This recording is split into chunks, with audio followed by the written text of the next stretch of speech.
বন্ধুরা ঘরে কি একটাও পুরনো সিনথেটিক শাড়ি পরে রয়েছে?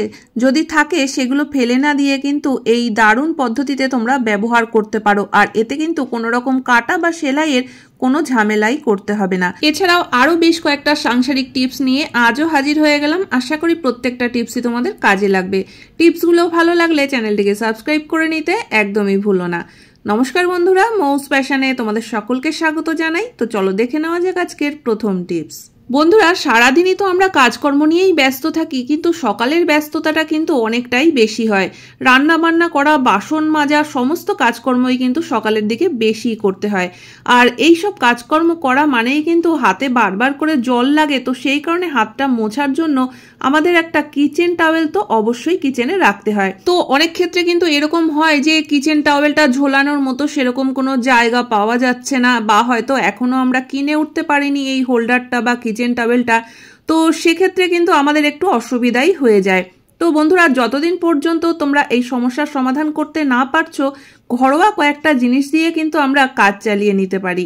তো দেখো এখানে আমি একটা রুমাল নিয়ে নিয়েছি, আর নিয়েছি একটা পুরনো মেটালের চুড়ি আর একটা সেফটি পিন। আর এই দিয়েই কিন্তু আমরা কিচেন টাওয়েলের সমস্যার সমাধান করে নিতে পারবো। তো দেখো রুমালের একটা কোণা আমি চুড়ির মধ্যে দিয়ে দিলাম, আর এবার পেছনের দিক থেকে সেফটি পিন দিয়ে আমি আটকে দেব। তো দেখো কোনো রকম কোনো ঝামেলা না করে একদম ঘরোয়া জিনিস দিয়েই কিন্তু কত সুন্দর একটা কিচেন টাওয়েল তৈরি হয়ে গেল। আর এটা রাখার জন্য কিন্তু কোনো হোল্ডারেরও প্রয়োজন হবে না, বা রাখতে যে কোনো বিশেষ জায়গার প্রয়োজন তাও নয়। দরজার পেছনে হোক, যে কোনো জায়গায় একটা হুক যেখানে থাকবে সেখানেই কিন্তু এই চুড়ির সাহায্যে আমরা ঝুলিয়ে দিতে পারবো, আর আমাদের হাত মোছার কাজটাও কিন্তু হয়ে যাবে। তো আশা করি টিপসটা তোমাদের ভালো লেগেছে। চলে যাচ্ছি পরবর্তী টিপসে। বন্ধুরা রান্নাবান্না করার জন্য মশলা তো আমাদের প্রতিদিনই করতে হয়, আর আজকাল কিন্তু আমরা মশলা করার জন্য শিলপাটা খুব একটা বেশি ব্যবহার করি না। যখনই আমাদের মশলা করার প্রয়োজন হয় আমরা কিন্তু গ্রাইন্ডারই ব্যবহার করি, আর কাজের সুবিধার ক্ষেত্রে আমরা কিন্তু কিচেন স্ল্যাবেই গ্রাইন্ডারটা রেখে থাকি। তো বন্ধুরা রান্নাবান্না হয়ে যাওয়ার পর গ্যাস ওভেনটাকে যেরকম আমরা পরিষ্কার করি, সেরকম কিন্তু প্রতিদিন কিচেন স্ল্যাবটাকেও ভালোভাবে পরিষ্কার করে নিতে হয়। তো সেক্ষেত্রে কিচেন স্ল্যাবে যাই থাকে সেগুলো কিন্তু তুলে তুলেই পরিষ্কার করতে হয়। তবে সমস্যা হয়ে যায় এই গ্রাইন্ডারের ক্ষেত্রে।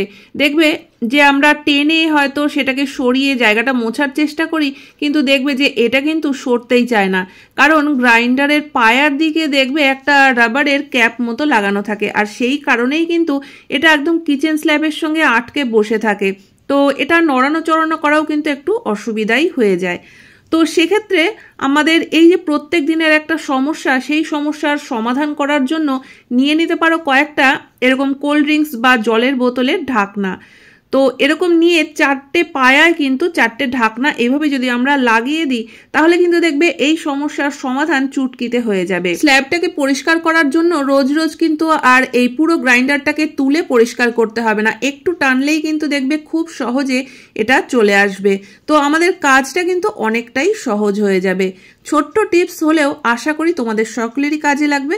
ভালো লাগলে লাইক করতে ভুলো না। চলে যাচ্ছি পরবর্তী টিপসে।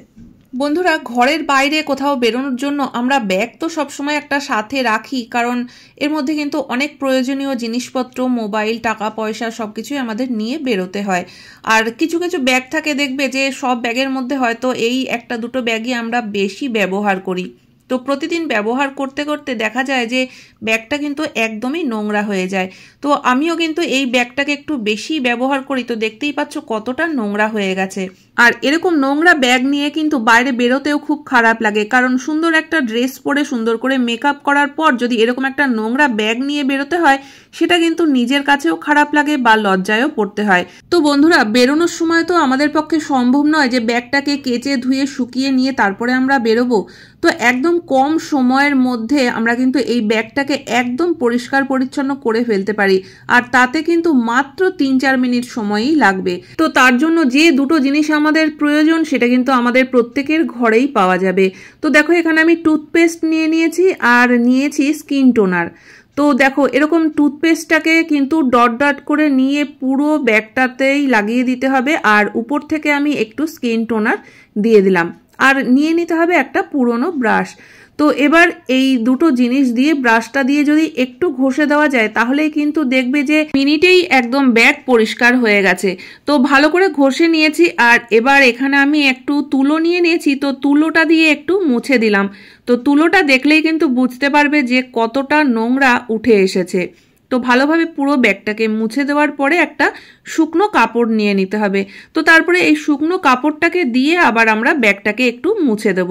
তো তারপরেই কিন্তু দেখবে বন্ধুরা ব্যাগে এতটুকু আর কোনো নোংরা থাকবে না। আর এই পরিষ্কার করে নেওয়ার পরে যেন ব্যাগটা আরও বেশি সফট মনে হচ্ছে। এছাড়াও ব্যাগ থেকে কিন্তু একটা বেশ সুন্দর গন্ধ আসছে।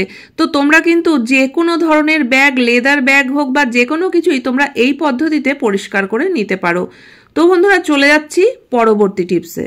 বন্ধুরা আমাদের প্রত্যেকটা মহিলাদেরই কিন্তু আলমারি খুললে দেখা যাবে সিনথেটিক শাড়ি কিন্তু অনেক রয়েছে।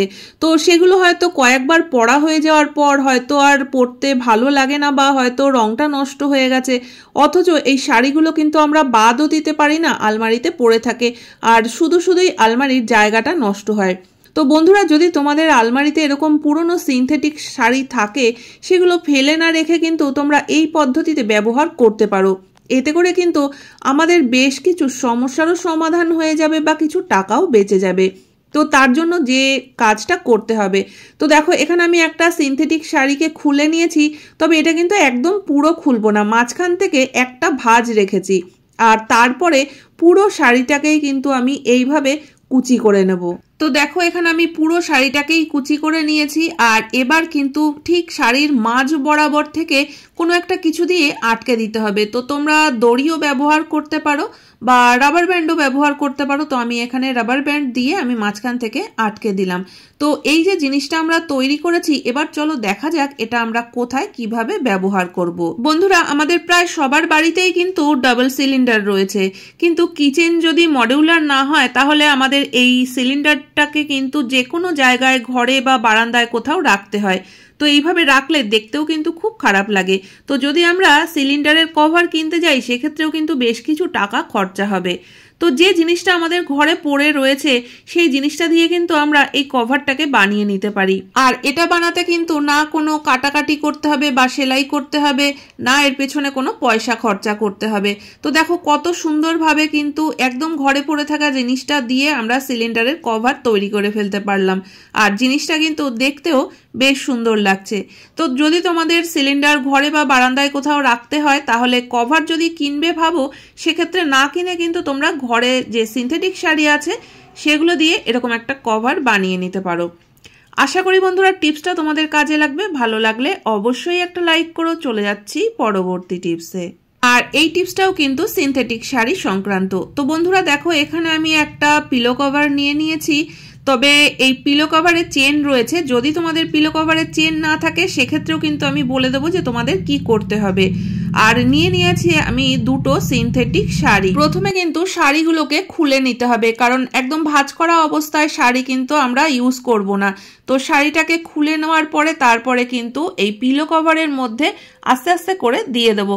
আর চারিদিকটা যেন সমান থাকে সেটাও কিন্তু একটু দেখতে হবে। তো এখানে আমি একটা শাড়ি রাখার পর আরও একটা সিনথেটিক শাড়ি এই পিলো কভারের মধ্যে দিয়ে দিচ্ছি। তো বন্ধুরা অনেক সময় কিন্তু দেখবে বাড়িতে হঠাৎ গেস্ট এসে যায়, তো বালিশের কম হয়ে যায়। তো সেক্ষেত্রে আমরা যদি এই বাতিল সিনথেটিক শাড়িগুলো পিলো কভারের মধ্যে দিয়ে নিতে পারি তাহলেও কিন্তু দেখবে যে খুব সুন্দর একটা বালিশ তৈরি হয়ে যাবে। আর এটা কিন্তু দেখতেই পাচ্ছ সিনথেটিক শাড়ি দেওয়ার কারণে যথেষ্ট সফটও হয়েছে। তো প্রয়োজনের সময় কিন্তু আমরা এই সিনথেটিক শাড়ি দিয়ে একটা বালিশ বানিয়ে নিতে পারি। আর কভারে যদি চেন না থাকে সেক্ষেত্রে কিন্তু তোমরা সেফটি পিন ইউজ করতে পারো। তো আশা করি বন্ধুরা আজকে সবকটা টিপসই তোমাদের কাজে লাগবে। তো আজকের মতো ভিডিও এখানেই শেষ করছি।